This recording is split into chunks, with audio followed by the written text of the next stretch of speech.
ጤና ይስጥልኝ የተወደዳችሁና የተከበራችሁ የሐቅና ሳቅ ሚዲያ ተከታታዮች፣ ሰላምታችን በያላችሁበት ይድረስ።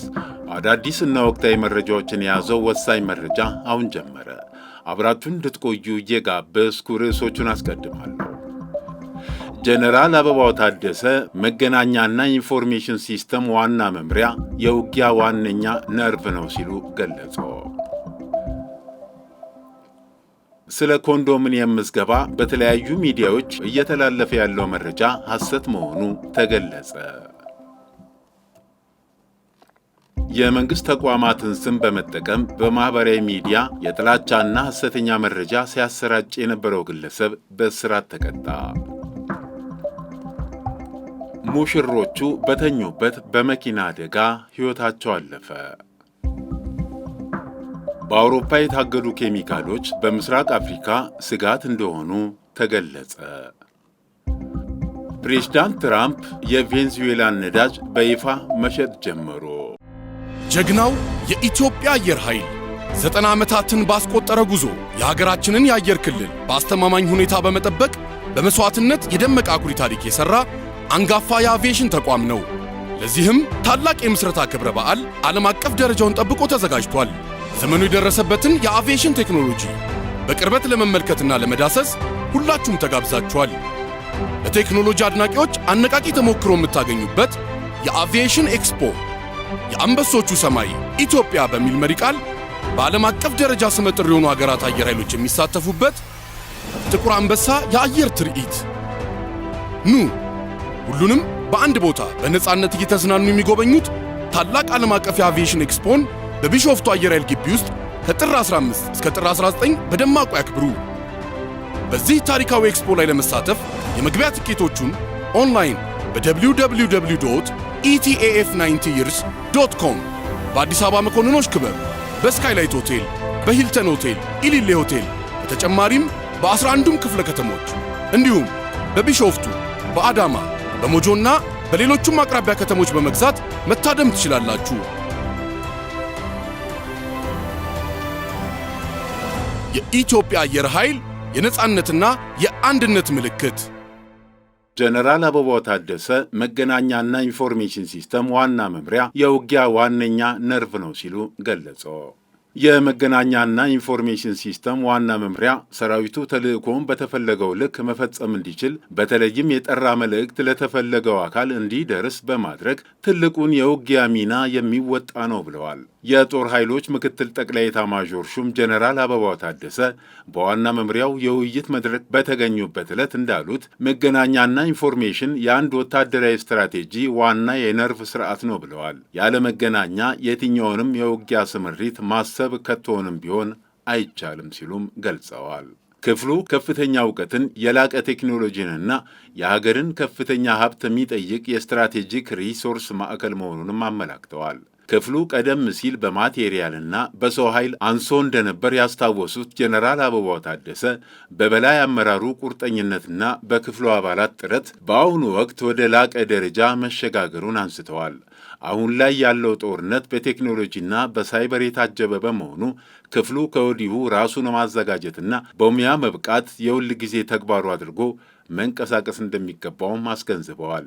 ዋና መምሪያው ቀደም ሲል ሀገር የሚመሩ ሰዎችና ታላላቅ ተቋማትን ያፈራ የእውቀት መፍለቂያ መሆኑን የጠቀሱት ጀነራል አበባው ታደሰ የአሁኑ አመራርም ወጣቶችን በማብቃትና ሀገሩን የሚወድ ታማኝ አባል በማፍራት ታሪካዊ ኃላፊነቱን ሊወጣ እንደሚገባ አመላክተዋል። የመከላከያ መገናኛና ኢንፎርሜሽን ሲስተም ዋና መምሪያ ኃላፊ ሌተና ጄኔራል መሰለ መሰረት በበኩላቸው በዋና መምሪያው በርካታ ስራዎች መሰራታቸውን ገልጸው በተለይ አዳዲስ የቴክኖሎጂ መሳሪያዎችን ኦፕሬት ማድረግ የሚችል የሰው ኃይል ለማፍራት ተከታታይ ስልጠናዎች መሰጠታቸውን ገልጸው የንብረት አያያዝን ከማዘመን ባለፈ አዳዲስ ትጥቆችን ከሰለጠነ የሰው ኃይል ጋር የማመጣጠን ስራ በትኩረት እየተከናወነ መሆኑንም አስረድተዋል።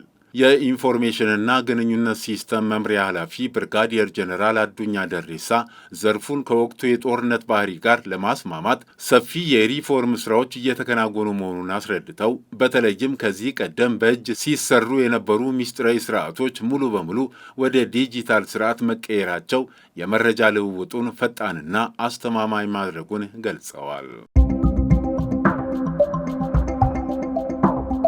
በተለያዩ ሚዲያዎች ስለ ኮንዶሚኒየም ምዝገባ የሚሰራጩ መረጃዎች ሐሰት መሆናቸው ተነገረ።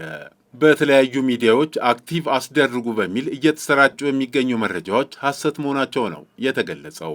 በአዲስ አበባ ከተማ አስተዳደር የቤቶች ልማትና አስተዳደር ለ20/80 እና ለ40/60 የጋራ መኖሪያ ቤት ተመዝጋቢዎችን በተመለከተ ሰሞኑን በተለያዩ ሐሰተኛ የማኅበራዊ ሚዲያ ገጾች ቀነ ገደብ በማስቀመጥ የምዝገባ ቋት ውስጥ መኖራችሁን አረጋግጡ፣ እንዲሁም ምዝገባችሁን ንቁ ወይም አክቲቭ አስደርጉ በማለት እየተናፈሰ የሚገኘው ሐሰተኛ ወሬን ተከትሎ ተመዝጋቢዎች በአዲስ አበባ ቤቶች ልማትና አስተዳደር ቢሮ በመገኘት ላላስፈላጊ ምልልስ እየተዳረጉ እንደሚገኙ ተገልጿል።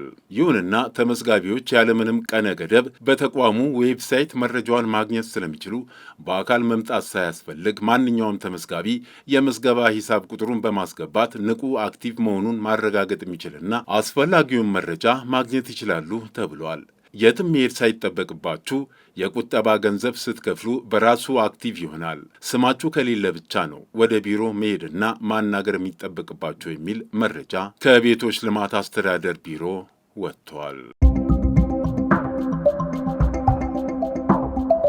የመንግሥት ተቋማትን ስም በመጠቀም በማኅበራዊ ሚዲያ የጥላቻና ሐሰተኛ መረጃ ሲያሰራጭ የነበረው ግለሰብ በእስራት ተቀጣ።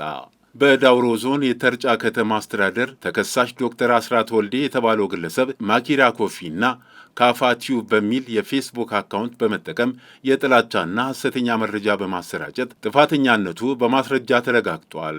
ተከሳሹ ከነሐሴ 1 2016 ዓ ም ጀምሮ እስከ ሰኔ 10 2017 ዓ ም ድረስ የደቡብ ምዕራብ ኢትዮጵያ ሕዝቦች ክልል ከፍተኛ አመራሮችን፣ የተለያዩ የመንግሥት ተቋማትን ባለሙያዎችን ስም በመጥቀስ ግጭት ቀስቃሽ ጽሑፎችን በማሰራጨት ወንጀል ክስ ቀርቦበታል።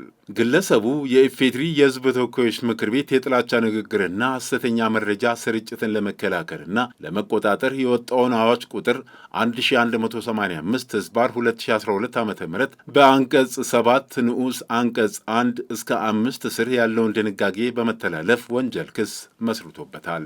የተርጫ ከተማ አስተዳደር የመጀመሪያ ደረጃ ፍርድ ቤት አቃቢ ሕግ በግለሰቡ ላይ የመሰረተውን ሐሰተኛና የጥላቻ ንግግር ክስን ግራ ቀኙን ሲያከራክር ቆይቶ በሰውና በሰነድ ማስረጃዎች ተከሳሹን ጥፋተኛ ነው ሲል ብይን ሰጥቷል።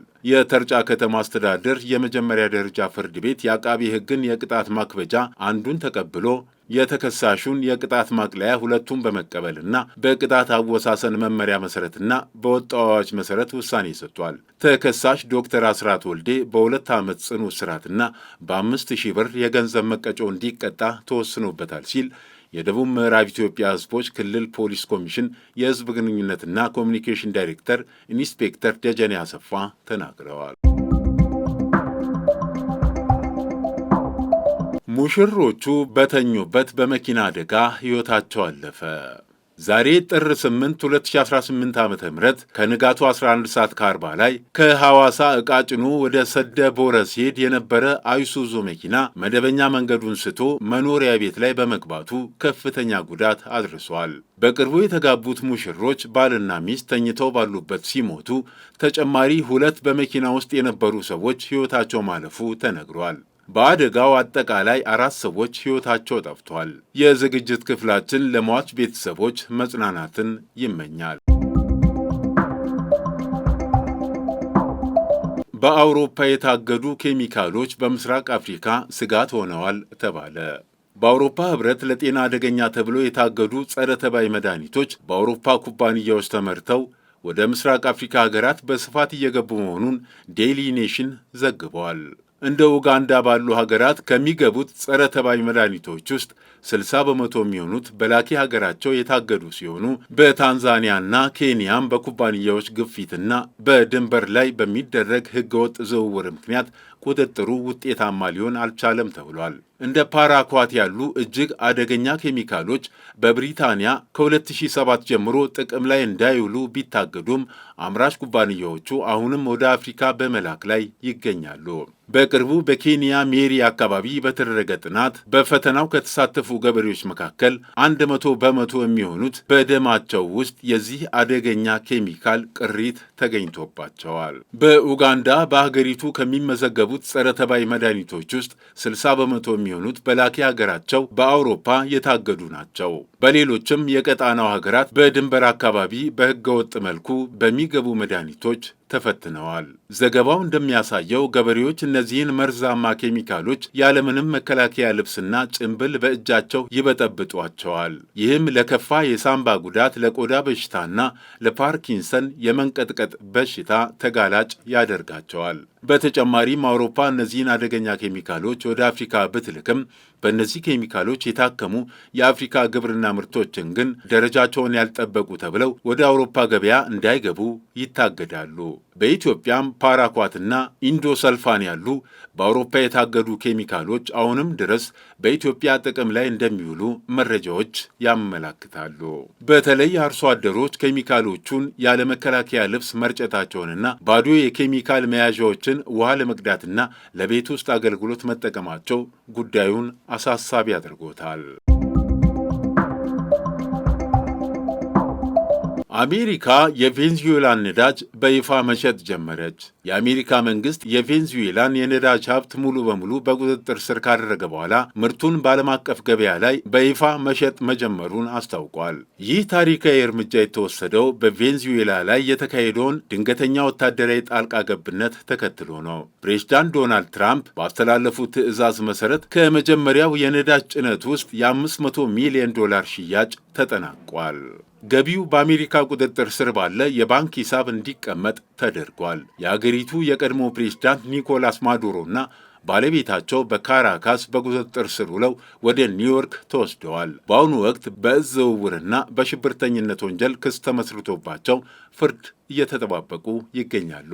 ትራምፕ ለግዙፍ ኩባንያዎች የ100 ቢሊዮን ዶላር የኢንቨስትመንት ጥሪ ቢያቀርቡም እንደ ኤክሶን ሞባይል ያሉ ኩባንያዎች ግን በሀገሪቱ አስተማማኝ የሕግ ማዕቀፍ እስካልተዘረጋ ድረስ ኢንቨስት አናደርግም ሲሉ ጥንቃቄ የተሞላበት ምላሽ ሰጥተዋል። ቬንዙዌላ 303 ቢሊዮን በርሜል የዓለማችን 20% ድፍድፍ ነዳጅ ያላት ቢሆንም በደካማ አስተዳደር ምክንያት ምርቷ በቀን ወደ 1 ሚሊዮን በርሜል ዝቅ ብሎ ቆይቷል። የአሜሪካ እርምጃ በዓለም የነዳጅ ዋጋ ላይ መረጋጋት ይፈጥራል ተብሎ ቢጠበቅም የሩሲያና የቻይና ተቃውሞ እንዲሁም የቬንዙዌላ ውስጣዊ አለመረጋጋት ሂደቱን ውስብስብ ሊያደርገው እንደሚችል ተገልጿል። የተከበራችሁ የሐቅና ሳቅ ሚዲያ ተከታታዮች ለዕለቱ ያዘጋጀናቸው ዋና ዋና መረጃዎች እነዚህን ይመስሉ ነበር። መልካም ጊዜ። መነሻችንም መድረሻችንም ኢትዮጵያ።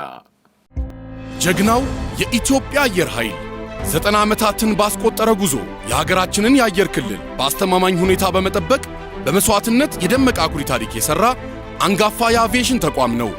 ለዚህም ታላቅ የምስረታ ክብረ በዓል ዓለም አቀፍ ደረጃውን ጠብቆ ተዘጋጅቷል። ዘመኑ የደረሰበትን የአቪዬሽን ቴክኖሎጂ በቅርበት ለመመልከትና ለመዳሰስ ሁላችሁም ተጋብዛችኋል። ለቴክኖሎጂ አድናቂዎች አነቃቂ ተሞክሮ የምታገኙበት የአቪዬሽን ኤክስፖ የአንበሶቹ ሰማይ ኢትዮጵያ በሚል መሪ ቃል በዓለም አቀፍ ደረጃ ስመጥር የሆኑ ሀገራት አየር ኃይሎች የሚሳተፉበት ጥቁር አንበሳ የአየር ትርኢት። ኑ ሁሉንም በአንድ ቦታ በነፃነት እየተዝናኑ የሚጎበኙት ታላቅ ዓለም አቀፍ የአቪዬሽን ኤክስፖን በቢሾፍቱ አየር ኃይል ግቢ ውስጥ ከጥር 15 እስከ ጥር 19 በደማቁ ያክብሩ። በዚህ ታሪካዊ ኤክስፖ ላይ ለመሳተፍ የመግቢያ ትኬቶቹን ኦንላይን በwww.etaf90years.com በአዲስ አበባ መኮንኖች ክበብ፣ በስካይላይት ሆቴል፣ በሂልተን ሆቴል፣ ኢሊሌ ሆቴል በተጨማሪም በ11ዱም ክፍለ ከተሞች እንዲሁም በቢሾፍቱ በአዳማ በሞጆና በሌሎችም አቅራቢያ ከተሞች በመግዛት መታደም ትችላላችሁ። የኢትዮጵያ አየር ኃይል የነጻነትና የአንድነት ምልክት